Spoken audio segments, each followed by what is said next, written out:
తెలంగాణలో ఇవాళ భారీ వర్షాలు కురిసే అవకాశం ఉందని హైదరాబాద్ వాతావరణ కేంద్రం హెచ్చరించింది.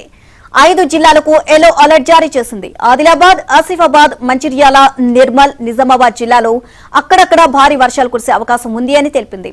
అలాగే ఈ నెల 28 వరకు రాష్ట్రంలో అక్కడక్కడ తేలికపాటి నుంచి మోస్తరు వర్షాలు కురిసే అవకాశం ఉందని వెల్లడించింది. 24 జిల్లాలో లోటు వర్షపాతమే నమోదైనట్లు ప్రభుత్వ గణాంకాలు వెల్లడిస్తున్నాయి. రంగారెడ్డి జిల్లా నందిగాంలో అత్యధికంగా 5.9 సెంటీమీటర్ల వర్షపాతం నమోదైంది. హైదరాబాద్ లోని పలు ప్రాంతాల్లో కూడా వర్షాలు పడుతున్నాయి. అటు ఏపీలోని పలు జిల్లాల్లో వర్షాలు కురుస్తున్నాయి.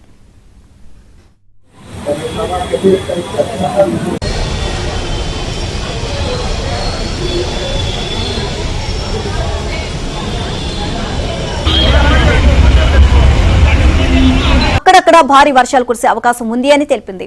అలాగే ఈ నెల 28 వరకు రాష్ట్రంలో అక్కడక్కడ తేలికపాటి నుంచి మోస్తరు వర్షాలు కురిసే అవకాశం ఉందని వెల్లడించింది. 24 జిల్లాలో లోటు వర్షపాతమే నమోదైనట్లు ప్రభుత్వ గణాంకాలు వెల్లడిస్తున్నాయి. రంగారెడ్డి జిల్లా నందిగాంలో అత్యధికంగా 5.9 సెంటీమీటర్ల వర్షపాతం నమోదైంది. హైదరాబాద్ లోని పలు ప్రాంతాల్లో కూడా వర్షాలు పడుతున్నాయి. అటు ఏపీలోని పలు జిల్లాల్లో వర్షాలు కురుస్తున్నాయి.